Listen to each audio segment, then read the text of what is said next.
ассалому алайкум бинандагони азиз. нашри муфассали барномаи ахборро бо шарҳи муҳимтарин рӯйдодҳои рӯз манзури шумо мегардонем. 28 май ба муносибати таҷлили 30-мин солгарди таъсисёбии қувваҳои сарҳадии Кумитаи давлатии амнияти миллии ҷумҳурии Тоҷикистон дар маркази таълимии пойтахт бо иштироки асосгузори сулҳу ваҳдати миллӣ, пешвои миллат, президенти ҷумҳурии Тоҷикистон, сарфармондеҳи олии қувваҳои мусаллаҳи кишвар муҳтарам Эмомалӣ Раҳмон ва раиси маҷлиси миллии маҷлиси олии ҷумҳурии Тоҷикистон, раиси шаҳри Душанбе муҳтарам Рустами Эмомалӣ бинои наву замонавии чорошона ба истифода дода шуда барои бунёди 5 бинои дигари 16 ошона барои хизматчиён асос гузошта шуд. гузориш дар ин хусус. 28 май асосгузори сулҳу ваҳдати миллӣ, пешвои миллат, президенти ҷумҳурии Тоҷикистон, сарфармондаи олии қувваҳои мусаллаҳи кишвар муҳтарам Эмомалӣ Раҳмон ва раиси маҷлиси миллии маҷлиси олии ҷумҳурии Тоҷикистон, раиси шаҳри Душанбе муҳтарам Рустами Эмомалӣ ҷиҳати иштирок дар рӯзи таҷлили 30-мин солгарди таъсиси қушунҳои сарҳадии Кумитаи давлатии амнияти миллии ҷумҳурии Тоҷикистон ва бо мақсади шиносоӣ бо вазъи буду боши ҳайати шахсии қушунҳои сарҳадӣ ба маркази таълимии пойтахт дар ноҳияи Фирдавсии шаҳри Душанбе ташриф оварда нахуст бинои наву замонавии чорошона иборат аз ошхона ва хобгоҳи сарбозонро бо бардоштани парда аз рӯи лавҳаи рамзӣ ифтитоҳ намуданд. сипас сарвари давлат бо шароити фароҳамгардидаи бинои навбунёди замонавӣ шинос шуданд. бинои чорошонаи таълимӣ аз ҳуҷраҳои корӣ барои ҳайати афсарон, хобгоҳи васеъу барҳавои сарбозӣ, ҳамом, хонаи хизмати маишӣ, анбори нигаҳдории маҳсулот ва сару либоси ҳарбӣ, ҳуҷраи аслиҳа ва хонаҳои фароғатӣ иборат мебошад. ман тӯли 2 моҳ мешавад ки дар маркази таълимии пойтахти қушунҳои сарҳадӣ Кумитаи давлатии амнияти миллии ҷумҳурии Тоҷикистон адои хизмат карда истодаам. бо шарофат, ташаббус ва ғамхории беандозаи ҷаноби олӣ шарту шароитҳои мо дар маркази таълимӣ дар сатҳи олӣ буда имрӯз бо ташаббус ва ғамхории беандозаи асосгузори сулҳу ваҳдати миллӣ, пешвои миллат, сарфармондеҳи олии қувваҳои мусаллаҳи ҷумҳурии Тоҷикистон муҳтарам Эмомалӣ Раҳмон мо соҳиби бинои наву замонавие гаштем ки дорои 4 ошёна ва 1 таххона мебошад. ошёнаи аввал ошхона барои 1500 нафар сарбоз дар як баст ва ошёнаҳои болоӣ, хобгоҳи сарбозону утоқи афсарон ва ҳамому синфхонаҳо бо тамоми шарту шароитҳои замонавӣ хизмати таълимӣ фароҳам оварда шудааст. ман миннатдории худро ба пешвои миллат, президенти ҷумҳурии Тоҷикистон, сарфармондеҳи олии қувваҳои мусаллаҳи ҷумҳурии Тоҷикистон мерасонам ва ба ҷавонону насли наврас, ҳамсолони хеш гуфтанӣ ҳастам. омада қарзи ҷавонмардии худро бо сари баланд ба итмом расонанд. ёдовар мешавем ки 28 майи соли 2022 дар ҳудуди маркази таълимии пойтахт пешвои миллат муҳтарам Эмомалӣ Раҳмон баъди шиносоии болоиҳаи бунёди ошхона ва хобгоҳи сарбозон бо гузоштани санги асос ба корҳои сохтмонӣ оғоз бахшида буданд. аснои шиносоӣ бо шароити бинои нави таълимӣ президенти кишвар бо сарбозон суҳбати самимӣ доир намуданд. ҷашн муборак бошад. зиқ шудем. ҳофиз дорем. гитара мезадагӣ дорем, рубоб қатӣ меновохтагӣ дорем. байни шумода ки ая ҳофизӣ карда метавонад? динай кӯчаи боло гузаштум, ту бо як ёрома танҳо гузаштум.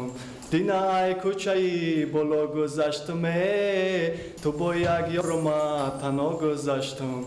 агар чанде ки бепарво гузаштум, дар ин як лаҳза ай дунё гузаштум. агар чанде ки аз дунё гузаштум, дар ин як лаҳза бепарво гузаштум. насмусиматҷон зиғамо дилгирам, усманакаш ба худо мемирам. дутор хати мехонӣ ё рубоб хати, тор хати, чӣ хати? гитар хати. ҳамин даврае аст ки аз ёдтон фаромӯш намешавад. ин суханои мара ба ёдтон мегиред. то ҳозир ман ҳам хизматҳома фаромӯш накардам. این دولت پرشوکت و این ملت آزاد اصلا ندهد راه به وطن راه زن را بر ضد عدو یک تن و یک جان شده آره کس ندیده دور از هم تن و جان را و مثل تن و جان با شمایم پشوای ملت. ما میناداری خیش رو با شما میرسونیم که چونین غمخوار بحر ما جوانان هستید. بار دیگر تشکر جناب عالی. سلام.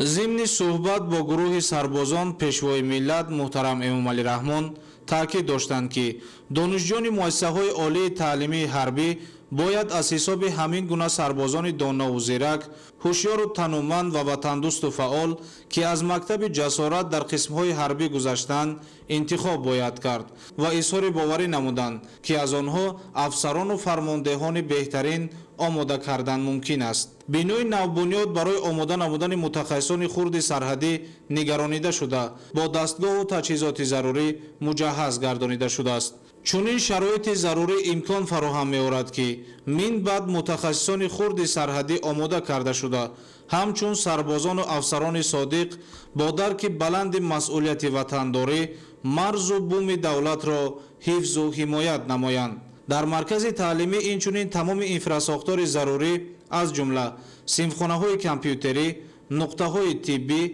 میدان‌های سفارایی، قسم‌های نوبتداری، نقطه‌های نظارت گذرگاه و دیگر بناهای یاریرسان تجدید و نوسازی گردیدند. همه حجره‌ها و تالارهای انشاءات نو با تمام تجهیزات، میز و کرسی و دیگر اشیای برای خدمت سربازان ضروری مجهز کرده شدند. من بعد ختم دانشگاه دولتی خوجند به نام اکادمیک باباجان غفورов خواستم با خواهش خودم به قوه‌های مسلح جمهوری تاجیکستان داخل شده به این وطن، به این پرچم، به این سرزمین بهشت آسا، به این کشور گل شکوفان خدمت نمایم.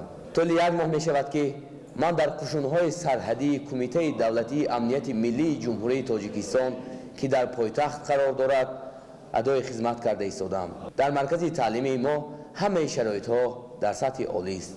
امروز با غمخواری و دستگیری‌های محترم جناب عالی باز یک بینای نو و چهارآشانه بنیاد گردید. من میناداری خودم و میناداری همه سربازان را به محترم جناب عالی میرسانم که غمخوار و دستگیر ما جوانان هستند. وطن بر من عزیزی همچنان بر تنم جانم، بجز نفع وطن چیزی دیگر را من نمیدانم. بنامد ای دیاری بخت این است عهد و پیمانم، تمامی هستیم با توست ای وطن جانم. انشاءات نو در دایره دستور و هدایت‌های رهبریت دولت و حکومت جمهوری تاجیکستان با پیروی از اقدام‌های سازنده پیشوای ملت محترم امامعلی رحمان با سهمگذاری صاحبکاران وطنی مطابق با طلبات معاصر ساخته شده است. یادآور می‌شویم که آشخانه مرکز تعلیمی با نظرداشت طلبات مجهز گردانیده شده است. از جمله دستگاه‌ها و تجهیزات معاصر برای آماده کردن خوراک سربازان در آشخانه نوبنیاد نصب گردیده آن با میز و کرسی تامین شده است.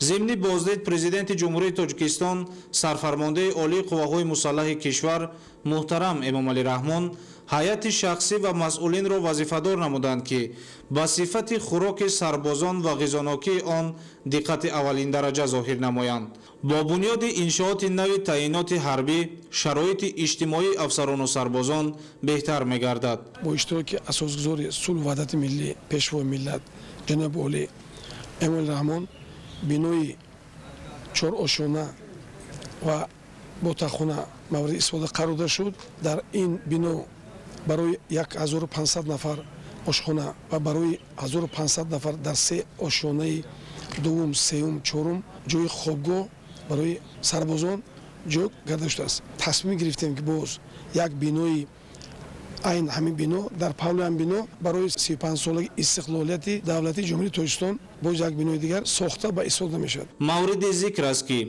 دوام سالهای صاحب استقلالی با تشبث و توجه خاص پیشوای ملت سرفرمانده عالی قوه‌های مسلح جمهوری تاجیکستان محترم امامعلی رحمان زمینه‌های مادی و تکنیکی قشون‌های سرحدی مکمل گردیده صف ارتش ملی و واحدهای نظامی با کادرهای بلند اختصاص با تجربه و دلیر و صادق وطن پورا کرده می شود. инчунин ҳайати шахсӣ имкон доранд нозукиҳои хизмати сарҳадӣ ва нишонзаниро дар майдончаи омӯзишӣ аз худ намуда малакаи касбӣ ва омодабошии ҷангии худро ҷиҳати муҳофизати сарҳади давлатӣ сайқал диҳанд. имрӯзҳо дар ҷузъу томҳои қушунҳои сарҳадӣ дар баробари мардон бонувони содиқонаю софдилона фаъолияти босамар доранд ки ин намунаи баланди шуҷоату шарафмандӣ ва нангу номуси ватандорӣ мебошад. дар ҳамин ҷо пешвои миллат муҳтарам Эмомалӣ Раҳмон аз намоиши маҳсулоти кишоварзӣ ки аз ҳисоби хоҷагиҳои ёрирасони қушунҳои сарҳадии Кумитаи давлатии амнияти миллии ҷумҳурии Тоҷикистон истеҳсол мешаванд дидан карданд. дар намоишгоҳ номгӯи зиёди сабзавоту полезӣ, меваҷот, ғалатдона ва маҳсулоти консервашуда муаррифӣ гардид. бо мақсади ғанӣ гардонидани дастурхони сарбозон бо маҳсулоти кишоварзӣ аз ҷумла гӯшту шир дар назди раёсати ақибгоҳи қушунҳои сарҳадии Кумитаи давлатии амнияти миллии ҷумҳурии Тоҷикистон хоҷагиҳои ёрирасон ташкил шудааст ки ҷузъу томҳои қушунҳои сарҳадиро бо маҳсулоти тару тозаи табиӣ таъмин менамоянд. сарвари давлат муҳтарам Эмомалӣ Раҳмон роҳбарияти қушунҳои сарҳадиро барои истифодаи босамар аз ҳар қитъаи замин ки дар ихтиёри хоҷагиҳои ёрирасон аст ҳидоят карданд. дастур дода шуд ки кишту парвариши маҳсулоти кишоварзӣ аз лиҳози экологӣ тоза бештар карда шуда қисме аз он барои фаслҳои тирамоҳу зимистон захира карда шавад. бо эҳсоси баланди худшиносӣ ва омодагии пайваста риояи талаботи ойномаҳо ва интизоми қатъии ҳарбӣ асоси фаъолияти ҳаррӯзаи афсарону сарбозони қушунҳои сарҳадиро ташкил медиҳад. ҳамин аст ки ҳамарӯза дар ин маркази таълимӣ афсарону сарбозони бонангу номус тавассути гузаронидани машқҳои ҳарбӣ малакаи касбии худро сайқал дода хизмати ватан модарро содиқонаву софдилона адо менамоянд. қобил ба тазаккур аст ки бо дастгирии ҳукумати ҷумҳурии Тоҷикистон таи чанд соли охир дар саросари мамлакат як қатор бинову иншооти аҳамияти ҳарбӣ дошта комиссариатҳои ҳарбӣ, хонаҳои истиқоматӣ барои афсарон ва оилаҳои онҳо ва дигар иншооти ёрирасонии низомӣ бунёд меёбанд. ин аст ки имрӯз қушунҳои сарҳадӣ ҳамчун такягоҳи боэътимоди давлат ташаккул ёфта дар сафи пеши ҳимояи сулҳу суботи сартосарӣ, мубориза бар зидди қочоқбарон, пешгирии убури хатти сарҳади давлатӣ ва дигар омилҳои халалдоркунандаи оромии кишвар қарор дорад. сарфармондаи олии қувваҳои мусаллаҳи ҷумҳурии Тоҷикистон генерали артиш муҳтарам Эмомалӣ Раҳмон ҳайати шахсиро барои истифодаи муфид аз имконияти фароҳамшуда муҳофизати сарҳади давлатӣ пойдору устувор нигоҳ доштани истиқлолу озодии ватан ва зиндагии ороми мардум вазифадор намуданд.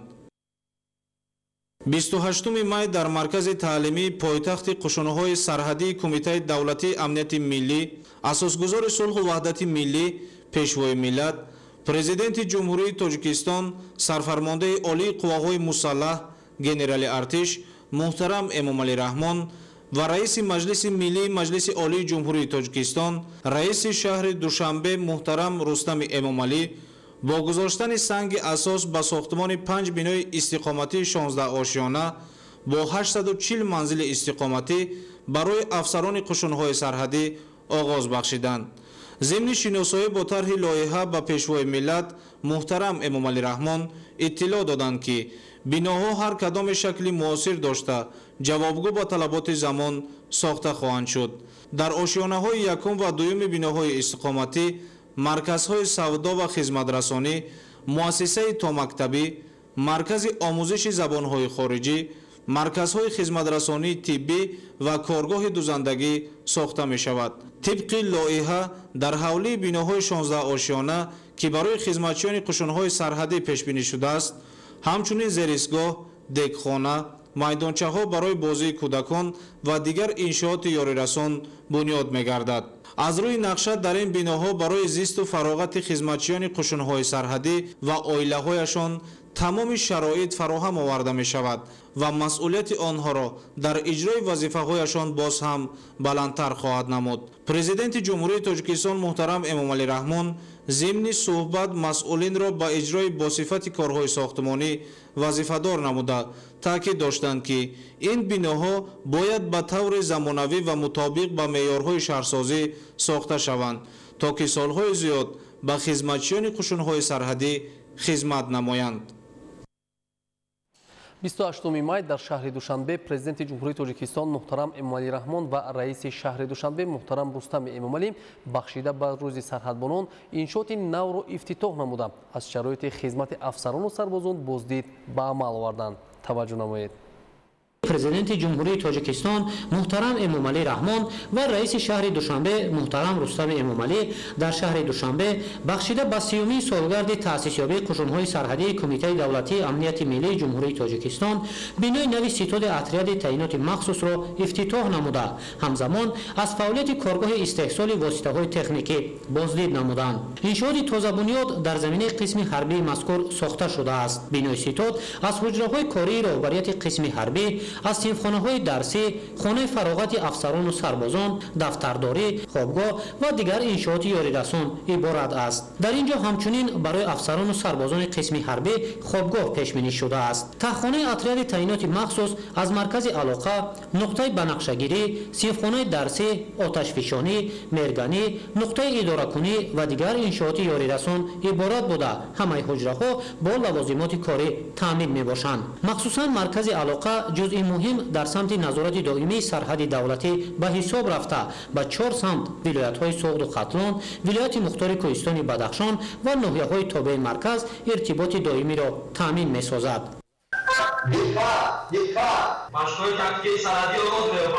синфхонаҳои тайёрии алоқа ва оташфишонию мерганӣ имконият медиҳанд ки афсарону сарбозон дарсҳои назариявию амалиро дар сатҳи зарурӣ ва бо истифода аз лавозимоти муосири соҳавӣ ба роҳ монанд. синфхонаҳо бо технологияи насли нав муҷаҳҳаз гардонида шуда ҳифзи техникии иттилоот ва алоқаи боэътимоди махфикунонидашударо таъмин мекунад. президенти ҷумҳурии Тоҷикистон муҳтарам Эмомалӣ Раҳмон дар нуқтаи идоракунии отряди таъиноти махсуси қушунҳои сарҳадии Кумитаи давлатии амнияти миллии ҷумҳурии Тоҷикистон ба тариқи онлайн як қатор иншооти нави соҳаро ифтитоҳ карда бо рафти машқҳои тактикию таълимӣ шинос шуданд. ба муносибати 30-солагии таъсисёбии қушунҳои сарҳадӣ бо иштироки сарфармондаи олии қувваҳои мусаллаҳи ҷумҳурии Тоҷикистон генерали артеш муҳтарам Эмомалӣ Раҳмон, маркази таълимии саҳроии Лоҳури қушунҳои сарҳадӣ, маҷмӯи манзилҳои истиқоматӣ ва кӯдакистон барои ҳайати шахсӣ отряди сарҳадии ҳамадонӣ, толори варзишӣ дар муассисаи давлатии таълимии гимназияи ҳарбии ворисони Куруши Кабир ва дидбонгоҳҳои сарҳадӣ дар вилояти Мухтори Кӯҳистони Бадахшон ба истифода дода шуд. сардорони муассисаи дидбонгоҳҳои нав ба президенти кишвар дар бораи омодагии ҳайати шахсӣ гузориш доданд. муҳтарам сарфармондаи олии қувваҳои мусаллаҳи ҷумҳурии Тоҷикистон, дидбонгоҳи сарҳадии нуҳуми ба номи Қувватов Собирҷони отряди сарҳадии Мурғобро қабул кардам. аз шахси дидбонгоҳи сарҳадӣ барои муҳофизати сарҳади давлатии ҷумҳурии Тоҷикистон омода аст. сардор дидбонгоҳи сарҳадӣ лейтенанти калон Исмоили Фарухшо ба ватан, ба пешвои миллат содиқона хизмат мекунем.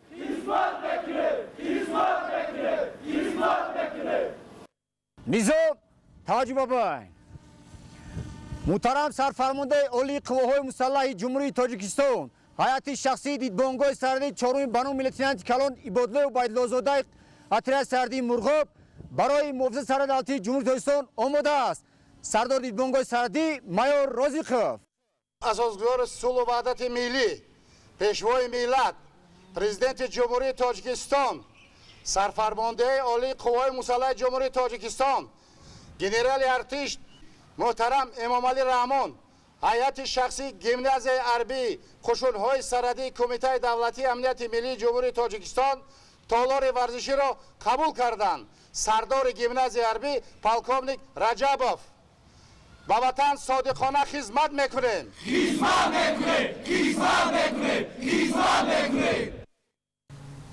муҳтарам асосгузори сулҳу ваҳдати миллӣ, пешвои миллат, сарфармондаи олии қувваҳои мусаллаҳи ҷумҳурии Тоҷикистон, генерали артиш муҳтарам Эмомалӣ Раҳмон, маркази таълимии саҳроии Лоҳури қушунҳои сарҳадиро қабул намудам. сардори маркази таълимии саҳроии қушунҳои сарҳадӣ подполковник Ширинзода. ба сарфармондаи олии қувваҳои мусаллаҳи ҷумҳурии Тоҷикистон, пешвои миллат содиқона хизмат мекунем.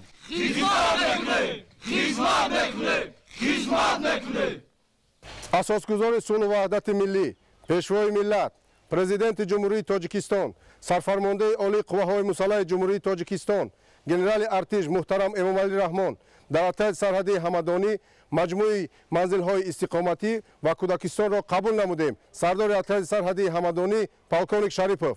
ҳамчунин дар нуқтаи идоракунии сарвари давлат муҳтарам эмомалӣ раҳмон рафти машқҳои тактикию таълимӣ ки аз маркази таълимии лоҳур аз ҷониби сарбозону афсарони таъиноти махсуси қушунҳои сарҳадӣ намоиш дода шуд назорат намуданд. ҳамарӯза дар дидбонгоҳҳои сарҳадӣ афсарону сарбозони бонангу номус бо истифода аз шароити замонавие ки давоми 2 соли охир ҳукумати ҷумҳурии тоҷикистон фароҳам овардааст ба такмили маҳорати ҳарбӣ машғул шуда дар посух ба ғамхориҳои доимии роҳбари давлат хизмати ватан модар ва ҳимояи марзу буми тоҷикистони соҳибистиқлолро шарафу номуси миллӣ маънидод мекунанд. минбаъд аз нуқтаи идоракунии сарҳади давлатии ҷумҳурии тоҷикистон ба таври видеоӣ назорат карда шуда барои дар мавридҳои зарурӣ бо командирони қисмҳои ҳарбӣ ва раёсатҳои минтақавӣ гузарондани суҳбатҳои мустақим имконият мутобиқ ба талабот муҳайё гардидааст. дар ҳудуди отряди таъиноти махсус президенти ҷумҳурии тоҷикистон муҳтарам эмомалӣ раҳмон бо лоиҳаи ангоравии биноҳои истиқоматии хизматӣ барои кормандони қушунҳои сарҳадӣ шинос шуда барои оғози корҳои сохтумонӣ санги асос гузоштанд. дар маҷмӯъ барои 840 хизматчии қушунҳои сарҳадии кумитаи давлатии амнияти миллии ҷумҳурии тоҷикистон марҳила ба марҳила манзилҳои истиқоматӣ сохта мешавад.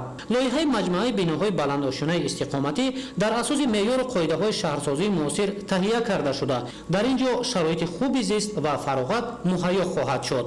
бунёди манзилҳои истиқоматӣ дар идомаи ғамхориҳои доимии пешвои миллат сурат мегирад. давоми 2 соли охир дар ҳар як дидбонгоҳи сарҳадӣ барои афсарон манзилҳои истиқоматӣ бо тамоми шароити зарурӣ сохта мешавад.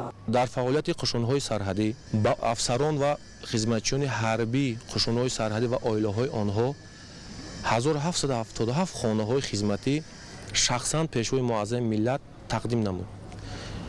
бо иштироки роҳбари давлат имрӯз дар шаҳри душанбе дар ҷузъутомаҳои қушунҳои сарҳадӣ сохтумони биноҳои баландошона оғоз гардид ки тақрибан 1500 хонаҳои хизматӣ ба афсарону прапорщикҳои қушунҳои сарҳадӣ супорида мешавад. барои мо хизматчиёни ҳарбӣ толори варзишӣ, толори машқгоҳҳо ва чанд бино иншоотҳо аз нав сохта барои мо тақдим карда шуданд. миннатдории худро ба асосгузори сулҳу ваҳдати миллӣ пешвои миллат сарфармондаи олии қувваи мусаллаҳи ҷумҳурии тоҷикистон генерал артиш эмомалӣ раҳмон мерасонам. пешвои миллат президенти ҷумҳурии тоҷикистон муҳтарам эмомалӣ раҳмон ва раиси шаҳри душанбе муҳтарам рустами эмомалӣ дар отряди таъиноти махсуси қушунҳои сарҳадии кумитаи давлатии амнияти миллии ҷумҳурии тоҷикистон аз кохи деваштич боздид намуданд. кохи деваштич аз иншооти ҷашнии 35-солагии истиқлолияти давлатии ҷумҳурии тоҷикистон ва 30-солагии таъсисёбии қушунҳои сарҳадӣ маҳсуб мешавад ки дар давоми камтар аз 1 сол бо сатҳу сифати баланд бунёд шудааст. бинои нав аз осорхонаи пешвои миллат толори бошукӯҳи маҷлисӣ ва иншооти ёрирасон иборат мебошад. ҳамчунин дар ин ҷо маълумот дар шакли хаттиву тасвирӣ дар бораи марҳилаҳои ташаккул ва мукаммалгардонии қушунҳои сарҳадӣ ва адабиёти зиёди бадеиву соҳавӣ ҷой дода шудааст ки сарбозону афсарони отряди мазкур метавонанд ба мутолиаи китобҳо машғул шаванд. сарвари давлат муҳтарам эмомалӣ раҳмон пас аз шиносоӣ бо шароити осорхона дар китоби меҳмонони фахрӣ соядаст гузоштанд. толори калону барҳавои кохи деваштич барои баргузории чорабиниҳои гуногуни ҳарбӣ ва тандурустӣ ва дигар ҳамоишҳо пешбинӣ шуда дорои 415 ҷойи нишаст мебошад. ҳар як аксу мусаввара дар ин осорхона дорои аҳамият ва нақши зиёд мебошад. дар осорхона баробари адабиёти бадеӣ соҳавӣ асарҳои пешвои миллат гирд оварда шудааст ки афсарону сарбозон метавонанд аз онҳо ба таври васеъ истифода намоянд. тайёрии ҷисмонӣ ин яке аз самтҳои асосии тайёрии ҷангӣ мебошад. агар тайёрии ҷисмонӣ ҳайати шахсӣ хуб бошад, шароит хуб бошад, агар вай тайёрии ҷисмонии вай хуб бошад, дар ҳама рӯҳияи вай баланд мешавад, рӯҳан солим мешавад, ҷисман солим мешавад. ин ба тайёрии ҷангӣ таъсири худро мерасонад. ба муносибати 30-солагии таъсисёбии қушунҳои сарҳадӣ дар отряди таъиноти махсус парки мошинҳои зирехпӯши низомӣ, толори тирпаронии таълимӣ интерактивӣ, машқгоҳи тирпаронии мураккаби пешдарпеч, تالار ورزشی و آشخانه بنیاد شده است که با تمام شرایط تامین میباشد. پارک ماشین‌های زیره‌پوش و حربی از زمره انشاءات نو بنیاد میباشد که در آن برای در حالت خوبی آماده باشی تیار نمودن تکنیک‌های مخصوص حربی متخصصان ورزیده صاحبی جلب کرده میشوند. شرایط آشخانه اتریاد تعینات مخصوص موافق به طلبات زمان ساخته شده، در آن برای آماده کردن خوراک‌های بالذات شرایط سازگار تامین است. فراهم آوردن شرایط مناسب برای افسران و سربازان و در همین زمینه محافظت سرحدی دولتی زیر توجه پیوسته حکومت جمهوری تاجیکستان قرار دارد. امروز افسران و سربازان قشون‌های سرحدی در جواب به دستگیری و توجه پیوسته پیشوای ملت محترم امامعلی رحمان محافظت سرحدی دولتی و تأمین آسایشتگی مردم را شرف مردانگی و دلیری معنی داد می‌کنند. بخشیده به 30مین سالگرد قشون‌های سرحدی کمیته دولتی امنیت ملی جمهوری تاجیکستان یک قطار انشاءات ساحه مورد استفاده قرار داده شد. گزارش در این خصوص. خدمت صادقانه و صافدلانه محافظان فداکار مرز و بوم وطن سرحدشان تاجیک در ناحیه میر سعید علی حمدانی از احساس گرم میهن‌پرستی و وطندوستی عسکران و افسران قشون‌های سرحدی کمیته دولتی امنیت ملی جمهوری تاجیکستان بشارت می‌دهد. محض با تلاش‌های پیگیرانه اساسگذار صلح و وحدت ملی پیشوای ملت پرزیدنت مملکت سرفرمانده عالی قواهای مسلح جمهوری تاجیکستان محترم امامعلی رحمان در یک مدت کوتاه تاریخی قشون‌های سرحدی تاجیکستان به یک نیروی مقتدر محافظ مرز و بوم وطن تبدیل یافته برای سرحدچیان شرایط مکمل خدمتی و معیشی فراهم آمد.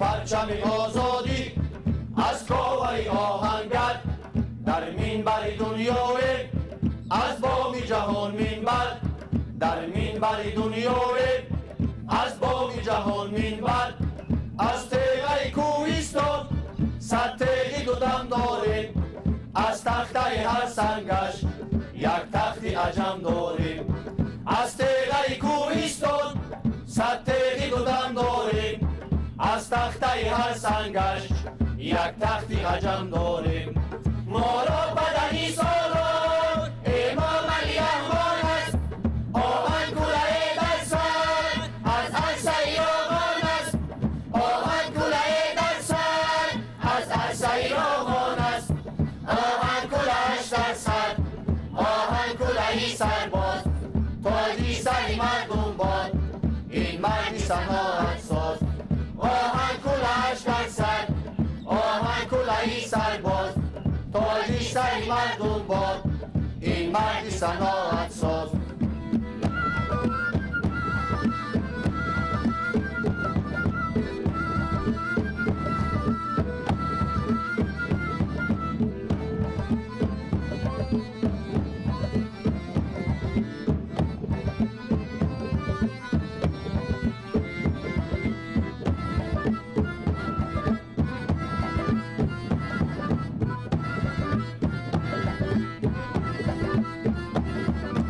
استون راغون را یک شاه ستون کردیم با زنجیر ناقیل ها یک خلقی بتون کردیم با زنجیر ناقیل ها یک خلقی بتون کردیم هرگز به تبردستان تاجیک نشود تسلیم هرگز به تبر تقسیم تاجیک نشود تقسیم هرگز به تبردستان تاجیک نشود تسلیم هرگز به تبر تقسیم تاجیک نشود تقسیم ما را بدنی سالان امامعلی رحمان است آهن کوله در سر از عرصه آغان است آهن کوله در سر از عرصه آغان است آهن کولهش در سر آهن کولهی سرباز تاجی سری مردم باد این مردی صناعت ساز آهن کولهش در سر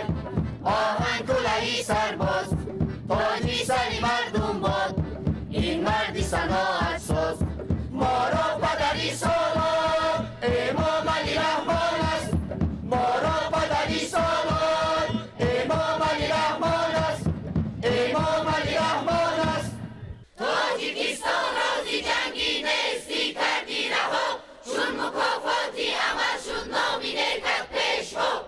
با دستگیری حکومت جمهوری تاجیکستان در اطریاد سرحدی ناحیه میرسعید علی حمدانی بینای چهارآشیانه استقامتی بنیاد کرده شده امروز مورد بهره برداری قرار داده شد. بینای مذکور با مقصد با جای استقامت تامین نمودن 48 عائله افسران قشونهای سرحدی ساخته شده شرایط مساعد کار و زندگی را برای سرحدبانان شجاع وطن در این گوشه تاجیکستان صاحب استقلال فراهم آورده است.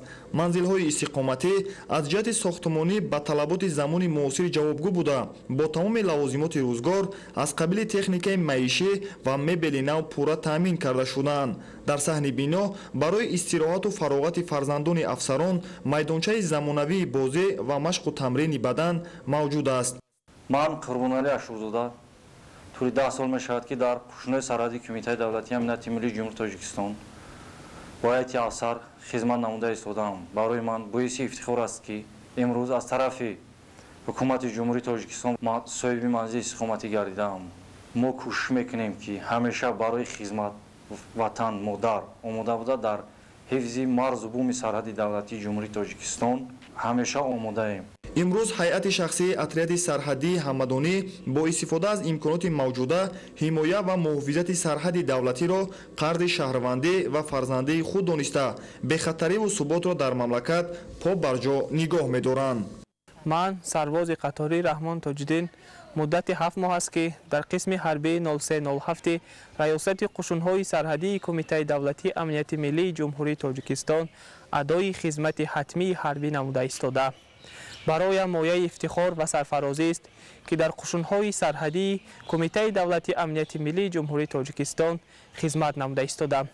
شرایط‌های خدمت حربی روز از روز بهتر گردیده برای ما جوانان همه امکانیت‌ها برای پیشرفت خدمت مهیا گردیده است. از همه جوانان دعوت به عمل می‌آورم که بهر گلگون شکوفانی وطن عزیزمان و حمایت مرز مقدسمان خدمت نمایند. ما جوانان قلب بیدار وطن صف به صف هر روز در کار وطن ما عوض کردن نمیخواهیم هیچ با گل ملک دیگر خار وطن. اینچنین برای تعلیم و تربیت کودکان خدمتچیان نظامی در نزد بینای استقامتی افسران کودکستان برای 100 نفر نیز ساخته به استفاده داده شد. در کودکستان در نزد هر یک صنف برای گذراندن مشغولیت همچنین حجره‌های علاهیده برای خواب و استراحت کودکان فراهم آورده شده است. فراگیری دایره وسیع کودکان با تعلیم تا مکتبی امکان فراهم می‌آورد که نسل نورس در روحیه بلند وطندوستی و خویشتن‌شناسی به کمال رسند. اینچنین برای بازی و دلخوشی کودکان در صحن حولی کودکستان تجهیزات نو و زمانوی نصب گردیده است که ثمرناک استفاده برده می‌شوند.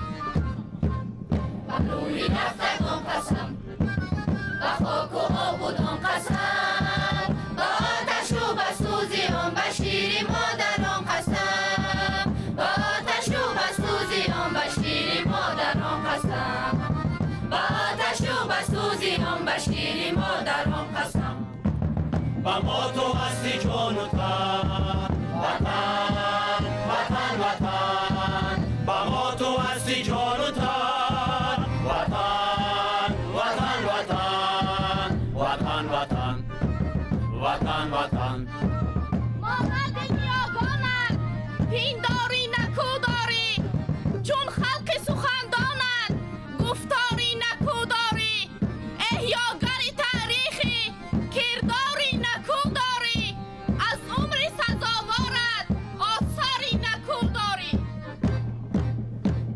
روان به حفظ خاکی تو به حفظ خاکی پاکی تو به حفظ مرز و بومی تو هوای تابناکی تو به حفظ مرز و بومی تو هوای تابناکی تو به حفظ مرز و بومی تو هوای تابناکی تو با ما تو هستی جان و تن وطن وطن وطن با ما تو هستی جان و تن وطن وطن وطن وطن وطن وطن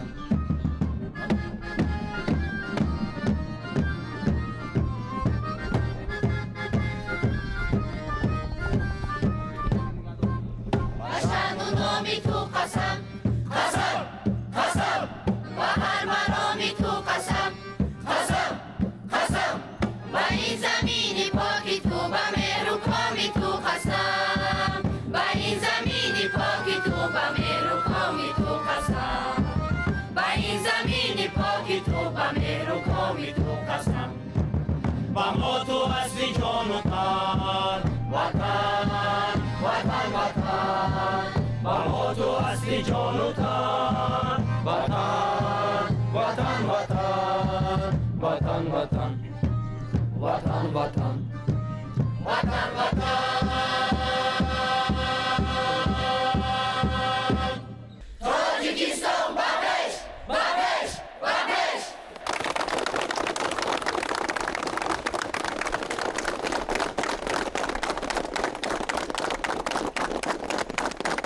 маврид ба таъкид аст ки ҷиҳати беҳтар гардонидани шароити зисти хизматчиёни ҳарбии отряди сарҳадӣ дар ноҳияи мир саид алии ҳамадонӣ манзилҳои истиқоматии мутобиқ ба замони имрӯза муҳайё карда шуд ки ин омил дар муташаккилу мунтазам ба роҳ мондани фаъолият дар самти ҳифзи марзу бум дарки ӯҳдадорӣ ва иҷрои саривақти вазифавии хизматчиёни ҳарбӣ заминаи воқеӣ мегузорад.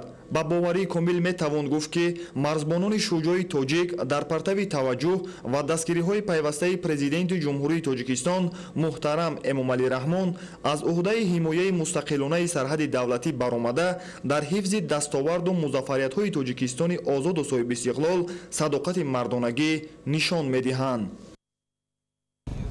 давоми солҳои охир бунёду ба истифода додани 120 дидбонгоҳи нав ва навсозӣ шудани иншооти соҳа имкон фароҳам овард ки шароит дар қисмҳои низомӣ ва дидбонгоҳҳои сарҳадӣ ба талабот мувофиқ гардонида шавад. танҳо соли 2023 бо дастгириву таваҷҷӯҳи пайвастаи сарфармондеҳи олии қувваҳои мусаллаҳи ҷумҳурии тоҷикистон генерали артиш муҳтарам эмомалӣ раҳмон 75 иншооти сарҳадӣ бо шароити беҳтарини хизмат ва зиндагӣ сохта ба истифода дода шуд. 28 май ду дидбонгоҳи сарҳадии нав бо шароити намунавӣ барои муҳофизати сарҳади давлатӣ мавриди истифода қарор гирифт.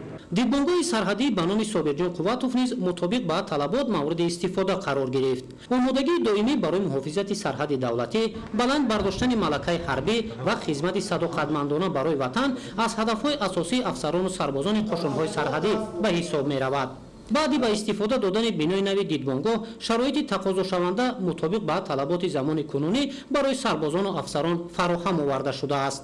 натиҷаи таваҷҷӯҳу дастгириҳои доимии сарфармондеҳи олии қувваҳои мусаллаҳи ҷумҳурии тоҷикистон генерали артиш муҳтарам эмомалӣ раҳмон ва ҳамин гуна ба талаботи замон мутобиқ шудани шароити хизмат ҳавасмандии хизматчиёни ҳарбиро ҷиҳати муҳофизати сарҳади давлатӣ афзун намудааст. хобгоҳ, ҳамом, боғхона, ҷой барои шустани дастурӯй, ҳуҷра барои афсарон, ошхона, китобхона аз ҷумлаи шароити муосире мебошад ки барои афсарону сарбозон дар дидбонгоҳи сарҳадӣ ба номи Собирҷон Қувватов фароҳам оварда шудааст.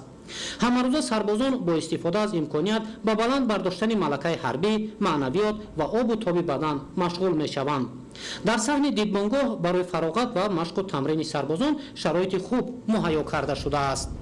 намояндагони ҳукумати ҷумҳурии тоҷикистон бунёду ба истифода додани иншооти нави соҳаро ба натиҷаи дастгириву таваҷҷӯҳи роҳбари давлат марбут дониста дар посух ба ғамхориҳои доимии ҳукумати мамлакат хизмати садоқатмандонаи ҷавононро барои муҳофизати марзу буми давлатӣ зарур донистанд.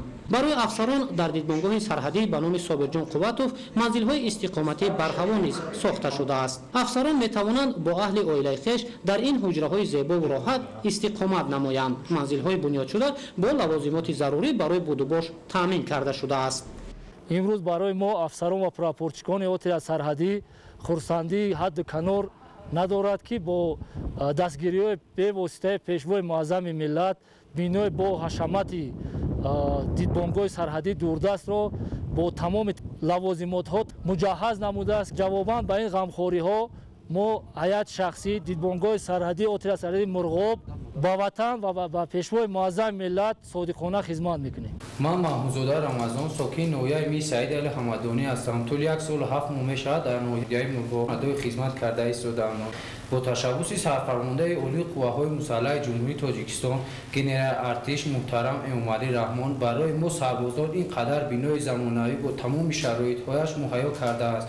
мо сарбозон фахр аз он мекунем ки сарҳадбон ҳастем. дидбонгоҳи сарҳадӣ ба номи ибодулло убайдуллозода бо тамоми шароити зарурӣ бунёд шудааст. иншооти нави сарҳадӣ дорои хобгоҳ, ошхона, толори хониш, анбори нигоҳдории хӯрок, мошинсарой ва дигар имконияти замонавӣ мебошад. дидбонгоҳи сарҳадӣ дар асоси лоиҳа бо назардошти сохти меъмории замонавӣ бунёд гашта барои сарбозону афсарон мутобиқ ба талаботи байналмилалӣ имконият барои адои хизмати ватан модар фароҳам оварда шудааст. сарбозону афсарони матнииродаи кишвар бо рӯҳияи шикастнопазир ва бо истифода аз чунин шароити сатҳи баланд масъулияти бузурги таърихӣ ва қарзи пуристиқрори фарзандии худро дар назди ватан модар сарбаландона иҷро менамоянд. имрӯз дастгириҳои доимии роҳбари давлат ва эҷоди чунин як фазои муосиру пешрафта дар инфраструктураи сарҳадӣ ҳавасмандии сарбозони хештаншиносро барои ҳимояи марзи муқаддаси тоҷикистони азиз афзун намудааст.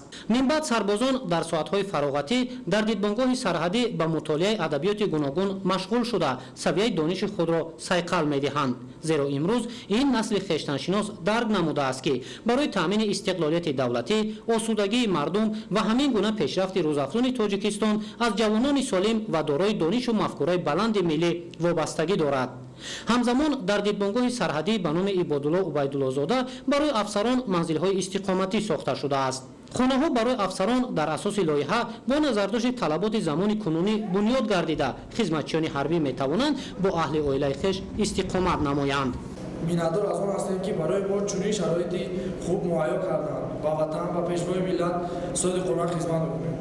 имрӯз ифтихорманд аз он ҳастем ки бо ташаббуси сарфармондаи олии қувваҳои мусаллаҳи ҷумҳурии тоҷикистон президенти мамлакат муҳтарам эмомалӣ раҳмон барои мо сарбозон чун як дидбонгоҳи бо тамоми таҷҳизоту бо тамоми шароиту муайё сохтааст ва мо аз он ифтихорманд ҳастем ва миннатпазир ҳастем ва мин баъдам низ ба ватани худ содиқона хизмат мекунем. маркази таълимии лоҳур ба таври маҷмуавӣ сохта шуда дар ин ҷой барои гузарондани машқҳои тактикию таълимӣ, истиқомату фароғат, нигоҳдории техника ва баланд бардоштани маҳорати варзишии афсарону сарбозони қушунҳои сарҳадии Кумитаи давлатии амнияти миллии ҷумҳурии Тоҷикистон имконият фароҳам оварда шудааст.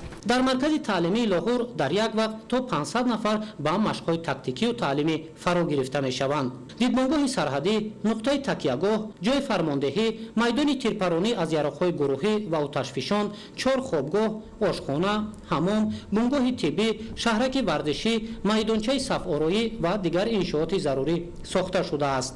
таваҷҷуҳи пайвастаи сарфармондаи олии қувваҳои мусаллаҳи ҷумҳурии Тоҷикистон генерали артиш муҳтарам Эмомалӣ Раҳмон ва бунёди иншооти нав дар маркази таълимӣ имкон фароҳам овард ки ҳайати шахсии қушунҳои сарҳадӣ аз шароити замонавӣ барои гузарондани машқҳои амалӣ баҳравар шаванд. минбаъд ҳайати шахсии қушунҳои сарҳадии Кумитаи давлатии амнияти миллии ҷумҳурии Тоҷикистон дар шароити муосир ба гузарондани машқҳои амалӣ фаро гирифта мешаванд. имрӯз маркази таълимии саҳроии лоҳур дар як муддати кӯтоҳ сохта пурра ба истифода дода шуд. яъне ба монанди дидбонгоҳи таълимӣ барои гузарондани машғулиятҳои амалӣ саҳроӣ барои донишомӯзони донишкадаи олии сарҳадӣ, ошхона, хобгоҳҳо, мо дар як баҳс метавонем ки дар маркази таълимӣ то 500 нафар хизматчии ҳарбиро барои гузарондани машғулиятҳои амалии дарсҳои амалии саҳроӣ фаро гирем. қушунҳои сарҳадӣ ҷузъи муҳими қонуни мусаллаҳро ташкил намуда ин сохтори бонуфузи низомӣ дар ҳифзу мудофиаи марзу буми кишвар, таъмини амнияти сарҳади давлатӣ, мубориза бар зидди ҳама гуна қонуншиканиҳо дар қаламрави ҷумҳурӣ ҳамчун сипари шикастнопазир устувор аст. сарҳад яке аз рукнҳои муҳими давлатдорӣ буда ҳимояи он қарзи шаҳрвандӣ ва фарзандии ҳар як фарди кишвар аст. имрӯз мо ҷавонон ифтихор аз он мекунем ки дар сафи қушунҳои сарҳадӣ хизмат дорем. мо ҷавонон ватанро бо ифтихори миллӣ ҳимоя мекунем. тоҷикистони мани эй ватанам, مادر جان من ای وطنم گر به حفظت ندهم جان و تنم نمکت زهر شود در بدنم.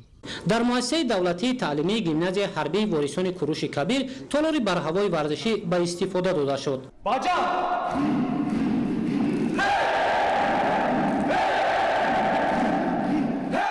این مؤسسه تعلیمی که سالهای اخیر به فعالیت آغاز کرده است و امکانیت‌هایش برای تحصیل با طلبات زمان مطابق میباشد، بنیاد تالار ورزشی امکان میدهد که جوانان به طور پیوسته مهارت ورزشی خود را تکمیل دهند.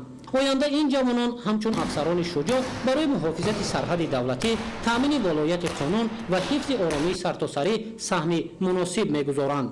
قушунҳои сарҳадии Кумитаи давлатии амнияти миллии ҷумҳурии Тоҷикистон намуди махсус қушунҳое мебошанд, ки барои ҳимоя ва муҳофизати сарҳади давлатии ҷумҳурии Тоҷикистон таъсис ёфтааст. Қушунҳои сарҳадии Кумитаи давлатии амнияти миллии ҷумҳурии Тоҷикистон бо лавозимотҳои ҷангӣ, силоҳ, аслиҳа ва техникаҳои ҳозиразамон муҷаҳҳаз гардонида шуда, муҳофизати сарҳади давлатиро дар хатти сарҳад дучанд ва бо таври зарурӣ ба роҳ монда пеш бурда истодааст. аз техника ва технологияи муосири ҳозиразамон бевосита барои ҳайати шахсӣ истифода бурда мешавад ва он дар баландбалӯшани тайёрии ҷангӣ ҳайати шахсӣ аҳамияти калони ҷиддӣ дорад. ҳамчунин дар шифохонаи марказии ҳарбии қушунҳои сарҳадии Кумитаи давлатии амнияти миллии ҷумҳурии Тоҷикистон шӯъбаи физиотерапевтӣ баъди навсозӣ ба истифода дода шуд. Минбаъд афсарону сарбозон метавонанд дар ин шӯъба аз шароити замонавӣ барои ташхису табобат баҳравар шаванд. роҳбарияти қушунҳои сарҳадӣ бунёду навсозии иншооти соҳаро ба натиҷаи дастгириву таваҷҷӯҳи доимии сарфармондаи олии қувваҳои мусаллаҳи ҷумҳурии Тоҷикистон марбут дониста, истифодаи муфиди шароити фароҳамшуда ва хизматрасонии сатҳи баландро ба муроҷиаткунандагон зарур донистанд. имрӯз барои шифохонаи марказии ҳарбии қушунҳои сарҳадӣ рӯзи хурсандиовар аст, зеро дар ин рӯз шӯъбаи нави физиотерапевтӣ пурра аз таъмири ҷорӣ бароварда шуд. дар ин ҷо хеле ки шоҳид ҳастем тавбати маҳсӣ, тавбатҳои сӯзандармонӣ, гиёҳдармонӣ ва ин тавбатҳо барои сарбозон ва афсарони қушунҳои сарҳадӣ пешбинӣ шудааст. сол аз сол шароитҳо беҳтар шудааст ва мо ҷавонон кӯшиш мекунем ки ба ин ҳама ба боварии пешвои миллат содиқ бошем. таваҷҷӯҳи ҳукумати ҷумҳурии Тоҷикистон ба таҳкими созандагиҳо ва дар ҳамин замина фароҳам шудани шароити намунавии хизмат барои муҳофизати сарҳади давлатӣ мусоидат намуд. дар маҷмӯъ дар зарфи 30 сол барои қушунҳои сарҳадӣ 505 иншоот бунёд ва барои марзбонон шароити беҳтарини зиндагиву хизмат, машқу таҳсил, истироҳат ва варзиш муҳайё мебошад. дар чунин шароиту имконияти замонавӣ хизматчиёни қушунҳои сарҳадии Кумитаи давлатии амнияти миллии ҷумҳурии Тоҷикистон бо такмили пайвастаи донишу малакаи касбӣ, маданияти баланди шаҳрвандӣ, зиракиву ҳушёрӣ, ҷасорату далерӣ ва пос доштани арзишҳои миллӣ, хизмати ватан модар ва ҳифзи марзу буми муқаддасро сарбаландонаву шуҷоатмандона ба ҷо меоранд. Наврусёҳи Азизулло, Маъруфи Абдулло, Баҳодур Ҳасанзод, Ахбор.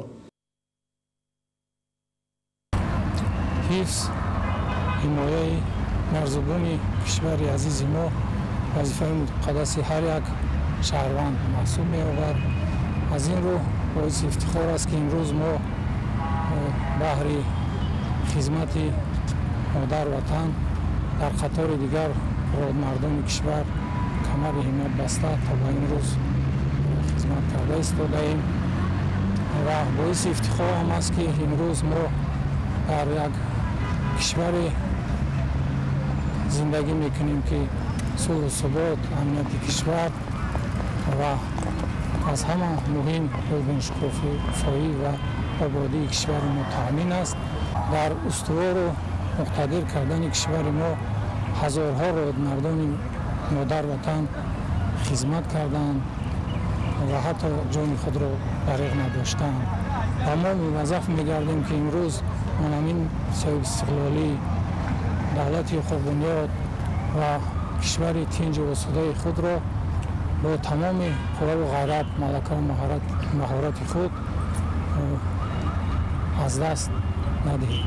албатта мо ҳама шоҳиди он ҳастем ки дар тӯли 30 сол қушунҳои сарҳадӣ аз сифр таъсис дода шуд ва имрӯз ба чӣ қудрате ба як нерӯи пурқудрати кишвари мо табдил ёфтааст. ман хурсандиовар аст ки рӯз то рӯз متخصصانی با تجربه، افسران کسبی چی در داخل کشور چی در بیرون از کشور آماده کرده می شوند و برای حمایت مردم کشور خود تیار هستند. ما در آینده برای حفظ و حمایت با اعتماد سرحد دولتی از تمام سعی و کوشش خود به خرج میدیم و مطمئنیم که دائما سرحد دولتی حفظ و حمایت کرده شود و در حقیقت امروز خشونت‌های سرحدی در بسیار سطح عالی ساختمانش اندامه دارد. در تمام جزء تمام خشونت‌های سرحدی ساختمان دیدبانگ‌های سرحدی، کمانداتورهای سرحدی و قسم‌های حربی ساخته به استفاده داشتند که برای ما خدمتچیان حربی باعث افتخار است و در آینده با باوری کامل گفته میتونیم که ما سرحدی دولتی رو با تمام قوا و وسیله خودمان از صدق دل حمایت میکنیم. شرط و شرایط ها امروز بسیار هم خوب گشته است. به هر یک شهروند، به هر یک جوانمرد وطن دوست گفتنی هم که بحر وطن زیر یک لیوا زیر پرچم تاجیکستان صف کشند. بحر وطن میدن خدمتی وطن. سرحد یکی از رکن‌های مهم دولتداری بوده. محافظت و منفعت آن بر دوش ما جوانان است. از فرصت مناسب استفاده بوده تمام همسالانم را دعوت می‌نمایم که با صف قوای مسلح جمهوری تاجیکستان آمدن خدمت خود را پیش برند. تاجیکستان منی ای وطنم، مادری جان منی ای وطنم، گر به حفظت ندهم جان و تنم، نمکت زهر شود در بدنم. من لیتنانت ولی جان زاده پیش از همه میانه‌داری خویش را به اساسگزار صلح و وحدت ملی پیشوای ملت محترم امام علی رحمان میرسانم. و ما خدمتچیان خشونت‌های سرحدی کمیته دولتی امنیت ملی جمهوری تاجیکستان تمام شرط و شرایط‌های نو و معاصر را برای ماندند و وعده می‌دهیم که در مرز بوم کشوری عزیزمان تاجیکستان خدمت کرده و سوگند خورده خود صادق میمانیم.